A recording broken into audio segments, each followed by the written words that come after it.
வணக்கம் மக்களே. என்ன அது திடீர் ஹீரோக்குள்ள நடக்கிற மாதிரி பண்ணிக்கிட்டு இருக்க? வணக்கம் சொன்னேன். வணக்கம்னு கண்ணுல மண்ணலி போடுற. பல வாரங்களா மக்கள் நினைப்பாங்க, என்னடா இது ஏன் மூஞ்ச பார்க்க வேண்டியதா இருக்கு, கலகலப்பான மூஞ்சிகளை கொஞ்சம் போடுங்கடா அப்படின்னு சொல்லி. அது எப்படா முடியும்? போட மாட்டோம். பட்ஜெட். சரி சரி, நாட்டுல என்ன நடக்குது? How do I tell you? நாட்டுல ஏகப்பட்ட விஷயங்கள் நடந்துட்டு இருக்கு. நீங்க எதை கேக்குறீங்க? சார், நாட்டு நடப்பு நமக்கு தேவையில்லை, இருந்தாலும் நம்ம சினிமா நடப்புகளை பத்தி இன்னைக்கு பேசுறதுக்கு வந்திருக்கோம். கண்டிப்பா. இப்போ நம்ம நிகழ்ச்சிக்குள்ள போயிடலாமா? கண்டிப்பா நிகழ்ச்சிகளை போயிடலாம். நான் உங்கள் மயூ. நான் உங்கள் சசி.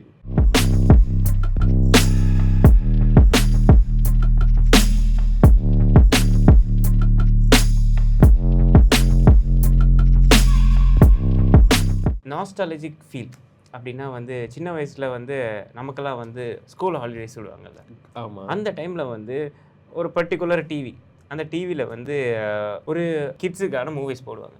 அந்த மூவிஸ்லேயே பெஸ்ட்டான மூவி எதுன்னு சொல்லுங்க பார்ப்போம். தெரியாது. எனக்கு தெரியும், ஆனா நான் உன் வாயில சொல்லணும்னு எதிர்பார்க்கிறேன். சூப்பர். Harry Potter. அதாவது ஜே.கே. ரோலிங்ஸ் அந்த புக்கோட பேஸ் பண்ண ஒரு கதை. அது மொத்தம் 8 பார்ட்ஸ் வந்துருச்சு. நிறைய பார்ட்ஸ், ஆரம்பத்துல இருந்து முடிகிற வரைக்கும் பார்ட்ஸ் வந்துருச்சு. இப்போ கடைசியில் ஹாரி பாட்டரோட மகனும் வந்து படிக்க போகிற மாதிரி அதோட கதையை முடிச்சிட்டாங்க. ஸோ இப்போ வந்து ரீசெண்டாக ஒரு ட்ரெய்லர் ரிலீஸ் ஆகிருக்கு. இந்த ஹாரி பாட்டர் சீரீஸை வந்து, அதாவது புக்கை வந்து ஒரு சீரீஸாக கொண்டு போகிறோம். ஹாரி பாட்டர் ஃபிலாசபர் ஸ்டோன்ஸ்னு சொல்லி ஒரு ஸ்டார்ட் பண்ணுற ஒரு பாட்டில் இருந்து தான் கதை ஸ்டார்ட் ஆகி போய்கிட்டு இருக்கும். அந்த கதையை தான் இப்போ வந்து படமாக எடுத்துகிட்டு இருக்காங்க. அதாவது வந்து ஃபுல் ஸ்டோரி, அந்த புக் ஃபுல் ஸ்டோரியை வந்து பெரிய சீரீஸாக கொண்டு போகணும் அப்படின்னு சொல்லி HBO Max அப்படின்னா அந்த பெரிய டிவி நிறுவனம், அதாவது டிவி சீரீஸ் நிறுவனம் வந்து இதை வந்து தயாரிச்சிட்டு வருது. ஸோ அது வித்தியாசமாக இருக்குது, ட்ரெய்லர்ஸ் எல்லாம் வித்தியாசமாக இருக்குது. என்னடா அது புதுசாக இருக்குது, என்னென்னமோ சேர்த்துருக்காங்க. பெருசாக மனுஷன் ஒருத்தர் இருப்பார் ஹேக்ரிட் அப்படின்னு சொல்லி, அவர்லாம் வித்தியாசமாக இருக்காரு. ஹாரி பாட்டர் வித்தியாசமாக இருக்காரு. என்னடா அது ரொம்ப நேரம் ட்ரெய்லர் பார்த்த பாரு. ஸோ இது வந்து புதுசாக அவங்க மகனோட சீரீஸாக போகுமோன்னு பார்த்தா இல்லை, அது மாதிரி இல்லையே. பார்த்த விஷயம் தான் சீரீஸ் மாதிரி பெருசாக கொண்டு போகிறதா வந்து சொல்லியிருக்காங்க. 2026 கிறிஸ்மஸ் தான் ரிலீஸ் ஆக போகுது. ஓகே. இப்போ ரொம்ப ஒரு மாதிரி அந்த டைமில் நிறைய ரசித்து பார்த்த விஷயம் ஹாரி பாட்டருங்கிறது வந்து ஒவ்வொரு பாட்டாக வந்து நிறைய நாங்கள் ரசித்து பார்த்துருக்கோம். இப்போ இது புதுசாக நம்ம செய்கிறாங்க, இது எப்படி இருக்க போகுதுன்றது வந்து நம்ம வெயிட் பண்ணி பார்க்கலாம். ஸோ நான் கொண்டு வந்த நியூஸ் என்னன்னு பார்த்தோம்னா, இப்போ நம்ம எல்லாத்துக்கும் தெரியும், தமிழ் சினிமாவில் வந்து காமெடியன்ஸ்லாம் வந்து ஹீரோவாக வந்து மாறிட்டு போகிறாங்க. கண்டிப்பாக. இப்போ காமெடியன்ஸ்க்கு பஞ்சமே ஏற்படுற அளவுக்கு மாறிட்டாங்கன்னு சொல்லுவேன். இப்போ அந்த வரிசையில் பார்த்தோம்னா சூரி, சந்தானம், யோகி பாபு, இப்படி எல்லாமே ஹீரோவாக வந்து மாறிட்டே போகிறாங்க. ஸோ இந்த வரிசையில் வந்து சூரி வந்து தன்னோட அடுத்த படத்தோட ஃபர்ஸ்ட் லுக் வந்து ரிலீஸ் ஆகிருக்குது. கண்டிப்பாக. ஸோ சூரி வந்து அடுத்த படத்துல வந்து யாரு டைரக்ட் பண்றதுன்னா, அயலான் பட டைரக்டர், அதாவது எஸ்கேவோட அயலான் பட டைரக்டர் ரவிக்குமார். அயலான் படம்னு சொல்றதை விட இன்று நேற்று நாளை டைரக்டர் சொன்னா எல்லாத்துக்குமே தெரிஞ்ச விஷயம். ஸோ அவரோட இயக்கத்துல வந்து சூரி வந்து தனது 7வது படத்துல வந்து நடிச்சுக்கிட்டு இருக்காரு. ஸோ அதோட ஃபர்ஸ்ட் லுக் போஸ்டர் கூட வந்து ரிலீஸ் பண்ணிருக்காங்க. அந்த ஃபர்ஸ்ட் லுக் போஸ்டர்ல என்னன்னா ஒரு வெள்ளம் சம்பந்தப்பட்ட போஸ்டர் தான் ரிலீஸ் ஆயிருக்கு. ஸோ அதை பேஸ் பண்ணின கதையா தான் அது அமைஞ்சிருக்குன்றது வந்து எதிர்பார்க்கப்படுகிற விஷயம். கண்டிப்பாக அந்த டைரக்டர் கூட அவருடைய ஃபில்மோகிராஃபி பார்த்தோம்னா சொல்லி ஒரு வித்தியாசமான என்டர்டெய்னிங்கான கதைக்களம் இருக்கும். அதாவது அயலான் படத்தில் பார்த்தீங்கன்னா ஒரு ஏலியன் பூமிக்கு வந்த என்னென்ன விஷயங்கள் நடக்கும் அப்படிங்கிறது வந்து பல வருஷமா அந்த படத்தை எடுத்தா. பட் ஏதோ ஒரு காரணத்தினால வந்து இந்த சிஜி அது இதுன்னு சொல்லி ஒரு பெரிய ஒரு டைம் எடுத்துட்டா, தள்ளி போய்கிட்டே இருந்தது. பட் அந்த அளவு அந்த படம் வந்து ஓடல். கதைக்களம் நல்லா இருந்தாலும் பட் அந்த வந்த டைம்ல வந்து ஓடல். ஏன்னா நான் மட்டும் தனியாக போயிட்டு உட்காந்து பார்த்தேன். அயலான் ரொம்ப வருஷமா வந்து நான் வெயிட் பண்ணிட்டு இருந்தேன். போயிட்டு பார்க்கும்போது தனியாக ஒருத்தன் கூட கிடையாது. நான் பாடி போயிட்டு பார்க்குறேன் படத்தை. நோய் என்ன நீ பைத்தியக்காரனவே நினச்சிருக்கிறல்ல நீ? சரி, ஓகே, படம் நல்லா இருக்கு அப்படின்னு சொல்லி வந்தாச்சு. பட் கொஞ்சம் லேக் ஆகிற மாதிரி தான் இருந்தது. பட் அது அந்த பக்கம் இருக்கட்டும். நேற்று இன்றுனாலே பர்ஃபெக்டா எனக்கு வந்து ரொம்பவே பிடிச்ச படம். அதுல ஒரு சீன் இருக்கும் பாத்தீங்களா, ஹீரோயின் வந்து தான் பிறந்த பிறகு ஹீரோயினை வச்ச அந்த அதே குழந்தைய வந்து ஹீரோயின் கையில கொடுக்கறது, அது நல்லா இருந்தது. பட் இன்னும் வந்து அந்த படத்தை நான் வந்து பார்க்கலங்கிறது. பார்க்கலையா? இல்ல, ஆரம்பத்துல பார்த்தேன், இப்ப கதை ஞாபகம் இல்ல. எனக்கு ஒவ்வொரு ஷாட்டும் ஞாபகம் இருக்கு. சூப்பர். பல வருஷங்களுக்கு பிறகு, ஐ திங்க் ஒரு 20 வருஷத்துக்கு முன்னாடி அப்படின்னு பார்த்தோம்னா ஒரு படம் ரிலீஸ் ஆகுது. இந்த படம் வந்து ஃபேமிலி என்டர்டைன்மெண்ட் டைரக்டர் அப்படின்னு சொன்னா யார் உங்களுக்கு ஞாபகத்துக்கு வரும்? ஃபேமிலி என்டர்டைன்மெண்ட் டைரக்டர்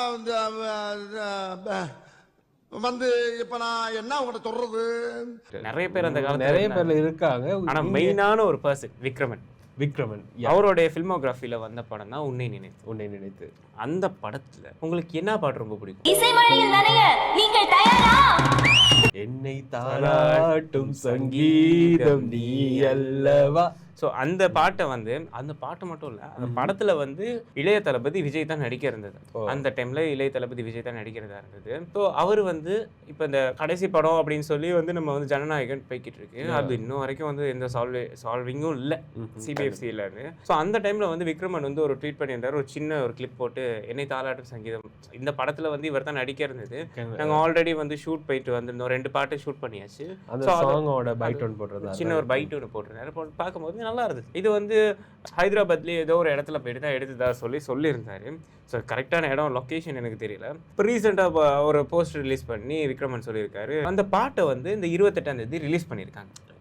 பாட்டு நல்லா இருக்கு, ரொம்ப நல்லா இருக்கு. இந்த பாட்டை வந்து ரிலீஸ் பண்ணியிருக்காங்க, சூப்பராக இருக்கு. தளபதி வந்து அந்த விண்டேஜ் ஃபீல்ல வந்து இப்போ நம்ம வந்து பார்க்கக்கூடிய சந்தர்ப்பம்னா இந்த ஏஆர் முருகதாஸ் ஒரு இடத்துல சொல்லியிருப்பாரு, கஜினி படத்துக்கு நான் முன்னாடி வந்து நான் வந்து அஜித் தான் கேஸ்ட் பண்ணியிருந்தேன், அவரோட ஒரு ஷார்ட்லாம் எடுத்தாச்சு, அந்த ஷார்ட் கூட என்கிட்ட தான் இருக்கு அப்படின்னு சொல்லியிருந்தாரு. ஸோ அதெல்லாம் மாதிரி இப்போ நம்ம தளபதி வந்து இந்த படத்தில் நடிச்சு ஒரு பாட்டும் ரிலீஸ் ஆயிருக்கு. அந்த பாட்டு வந்து செம்மையா இருக்கு, வைரலாகவும் போய்கிட்டு. ஸோ அதை தொடர்ந்து என்ன விஷயம்னு பார்த்தோம்னா, நம்ம எல்லாமே ரொம்பவே எதிர்பார்த்துக்கிற ஒரு விஷயம் தான் புதுப்பேட்டை 2 அப்டேட் எப்போ வரும். ஸோ செல்வராகவன் இயக்கத்தில் வந்த படம் தான் புதுப்பேட்டை. செல்வராகவன் தனுஷ் நடிச்சு வெளியான படம் தான் புதுப்பேட்டை. இந்த படத்தோட 2வது பாகம் வந்து எப்போ வரும்னு வந்து மக்களிடையே வந்து ரொம்ப ஒரு கேள்வியாவே இருந்துச்சு.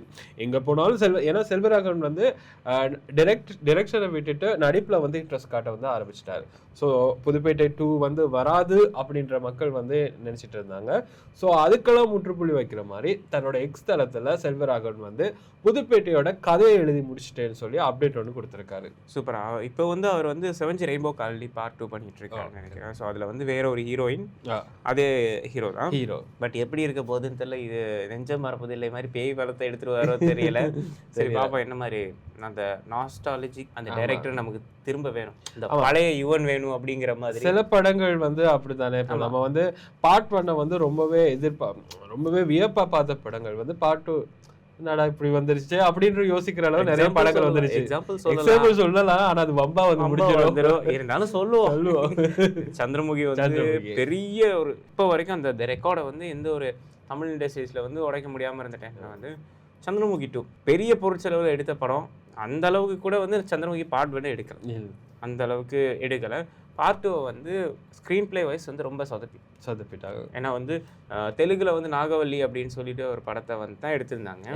பட் அந்த படமும் இப்போ வந்து சந்திரமுகியும் ஒழுங்காக ஓடலை. ஏதோ ஒரு ஆவரேஜாக மூவி இருந்தது, சவுண்டெல்லாம் ஒரு மாதிரி பேன் இருந்துச்சு. அது பிறகு அதோட அது ஓகேவாயிடுச்சு. ஸோ அதே மாதிரி தான் இப்போ ரீசெண்டாக வந்து ஆர்ஜே பாலாஜி டைரக்ட் பண்ணிட்டு இருக்க படம் தான் கருப்பு. சூர்யா வச்சு டைரக்ட் பண்ணிட்டு இருக்காங்க கருப்பு. அவரோட அப்டேட் எப்போ வரும்ட்டு போன பார்ட்டில் கூட நீங்கள் சொல்லியிருந்தீங்க, இது இவர் சொல்ல போகிறாரு அப்படின்னு சொல்லும்போது. ஸோ அந்த படம் வந்து 5ஆம் மாதம் 17ஆம் தேதி ரிலீஸ் ஆக போகிறதா ஒரு போஸ்டர் ரிலீஸ் பண்ணி அவங்க சொல்லியிருந்தாங்க. ஸோ படம் வந்து ஃபுல்லாக வந்து கொஞ்சம் ரஃப்பாக இருக்கும் அப்படின்ற மாதிரியும் இருக்குது. அதோட வந்து நாங்கள் 4 பேர் அப்படின்ற செகண்ட் சிங்கிளும் வந்து ரிலீஸ் பண்ணியிருக்கோம். அதில் ஆர்ஜே பாலாஜி டான்ஸ் பண்ணி ஒரு சாய் அபேங்கர் வந்து மியூசிக் பண்ணி அந்த ஒரு எஸ்டிஆர் தான் பாடிருக்கு. ஸோ பாட்டு வந்து பார்க்கும்போது நல்லா கலர்ஃபுல்லாக நல்லா கிளாஸியாக இருக்குது அப்படின்ற மாதிரி இருக்கு. ஸோ பார்ப்போம் படம் எப்படி வரப்போகுதுங்கிறத நம்ம வந்து எக்ஸ்பெக்ட் பண்ணி தான் பார்க்கலாம். என்ன விஷயம்னா, நம்ம வந்து இப்போ நம்ம ஒரு 6-7 எபிசோட் பண்ணிட்டோம். எல்லா எபிசோட்லயும் நம்ம வந்து ஒரு படத்தை பத்தி பேச போறோம்னா அதுல வந்து பெரும்பாலும் சாய் அபேங்கர் தான் மியூசிக் டைரக்டரா இருக்காருன்னு நம்ம சொல்லியிருக்கோம்ல. 2 விஷயத்தை பத்தி தான் ஒவ்வொரு இதுலயும் பேசிட்டு இருக்கோம். ஒன்னு ஜனநாயகன், இன்னொன்னு சாய் அபேங்கர் அடிக்கடி வந்துட்டே இருக்கிறாரு. கண்டிப்பா, ஏன்னா கண்டினியூஸா அவர் தான் இறங்குறாரு. லாஸ்டா வந்து அவருடைய பவளமல்லி சாங் கூட நல்ல ஒரு ஹிட் ட்ரெண்டிங். ஃபுல்லா அந்த ஒரு சின்ன போர்ஷன் வந்து நல்ல ஒரு அந்த டான்ஸ் மூவ்மெண்ட்ஸ் எல்லாம் ரொம்ப சூப்பரா இருக்கு. ஸோ அதை தொடர்ந்து பார்க்க போறோம்னா பிஆர், அதாவது பிரதீப் ரங்கநாதன். பிரதீப் ரங்கநாதன் விக்னேஷ் சிவன் இயக்கத்துல நடிச்ச படம் தான் லவ் இன்சூரன்ஸ் கம்பெனி. இந்த படம் வந்து வருடா வெயிட் பண்ணிக்கிட்டே இருக்கிறோம், ஆனா இன்னும் வந்த படம் இல்லை. ஆல்ரெடி வந்து 2 டேட் கொடுத்திருந்தாங்க ரிலீஸ்க்கு, பட் அந்த டேட்லயும் வரல. அதுக்கு அடுத்து திரும்பியும் ஒரு டேட் கொடுத்திருந்தாங்க. ஸோ அந்த டேட்லயும் வருமானது வந்து சந்தேகமாவே இருக்குது. ஏன்னா அங்க வந்து பேச்சுவார்த்தைகள் எப்படி போய்கிட்டு இருக்குன்னா, டைரக்டருக்கும் ப்ரொடியூசருக்கும் சண்டை அப்படி இப்படின்னு சொல்லி ஏதோ பிரச்சனைகள் போகிறதுனால இந்த படம் வந்து தள்ளி போய்கிட்டு இருக்குதுன்னு சொல்றாங்க. பிரதீப் ரங்கநாதனை பொறுத்த வரை பாத்தீங்கன்னா அவரும் இந்த படத்தை பத்தின எந்த அப்டேட்ஸும் ஷேர் பண்ண மாட்டேங்கிறாரு. ஸோ ரீசெண்டா அவங்க வந்து ரிலீஸ் டேட் கொடுத்தும் கூட இவர் வந்து அதுக்கான போஸ்ட்டை வந்து ஷேர் பண்ணவோ ரீபோஸ்ட் பண்ணவோ இல்லை. ஓகே. ஸோ இது தொடர்புல படக்குழு அவங்களுக்கு இடையில ஏதோ ஒரு பிரச்சனையா இருக்குன்றது வந்து பேச்சுவார்த்தைகள் வந்து அப்படியே போய்கிட்டு இருக்குது. இது வந்து இது ஆல்ரெடி வந்து 2 வருஷத்து ப்ராஜெக்ட்னு நினைக்கிறேன். கண்டினியூஸா போய்கிட்டு இருக்கு. பட் இன்னும் வரைக்கும் ஒரு எப்போ கரெக்டாக ஆனால் ரிலீஸ் டேட் வந்து இந்த ஈஸ்டருக்கு தான் வந்து ரிலீஸ் பண்ணுறதா இருந்தது. பட் அது சரியான அப்டேட் வந்தும் பட் அடுத்தது வந்து என்ன டேட்டுக்கு கொடுக்க போகிறாங்கன்றது வந்து ஒரு மாதிரி கன்ஃபியூஷனாக இருந்துச்சு. பட் எக்ஸ்தலத்தில் வந்து ஒரு சர்வேலன்ஸ் படி பார்த்தா இது வந்து ஏப்ரல் 10 ரிலீஸ் பண்ணுறதா ஒரு பேச்சு அடிபட்டு இருக்கு. சரி, இது வந்து கன்ஃபார்ம் இல்லை.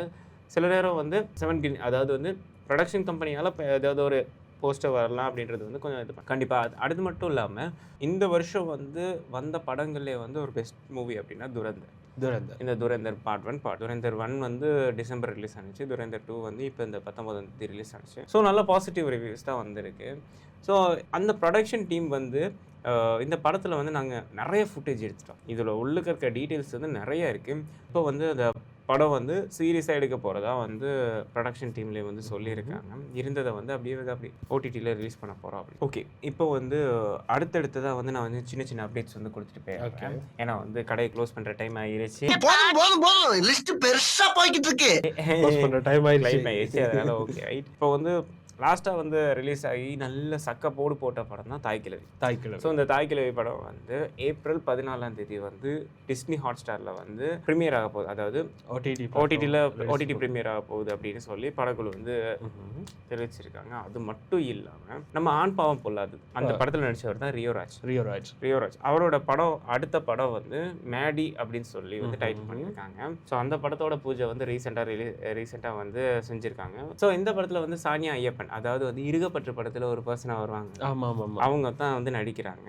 இந்த படத்தை வந்து கார்த்திகேய பிகே வந்து டைரக்ட் பண்றாரு. அது மட்டும் இல்லாம நம்ம வாயாடி பெத்த புள்ள அந்த படத்தோட மியூசிக் டைரக்டர் அதாவது திபுநயனன் தாமஸ் வந்து இந்த படத்தை வந்து மியூசிக் பண்றாரு. இந்த படத்துக்கு வந்து மியூசிக் பண்றாரு. ஸோ அதோட கரா மூவி அது எனக்கு ஒரு மாதிரி சந்தேகமா இருக்கு. அது கராவா கரையா அது தமிழ் கூட ஒரு வாசிக்க தெரியாதா எனக்கு. கடாரு சொல்லும் போது கரா கரா கரா என்னடா அது காலா மாதிரி சொல்ற கராவா கரையா கரை.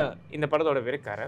இந்த படத்துக்கு வந்து ட்ரெய்லர் முடிச்சிட்டாங்க. இந்த ட்ரெய்லரை முடிச்சுட்டு வந்து சென்சார் போர்டுக்கு அனுப்பி அந்த படத்தை வந்து சென்சார் பண்ணிட்டாங்க. ஸோ இந்த படத்துக்கு வந்து இந்த படத்தோட ட்ரெய்லருக்கு வந்து யூ சர்டிஃபிகேட் கொடுத்துட்டாங்க. ஓகே, இந்த படம் வந்து இந்த படத்தோட ட்ரெய்லர் வந்து ரீசெண்டாக வந்து ரிலீஸ் ஆகும். இந்த படத்தோட ட்ரெய்லரோட டியூரேஷன் வந்து 1 நிமிஷம் 44 செகண்ட் வந்து லாக் பண்ணியிருக்காங்க.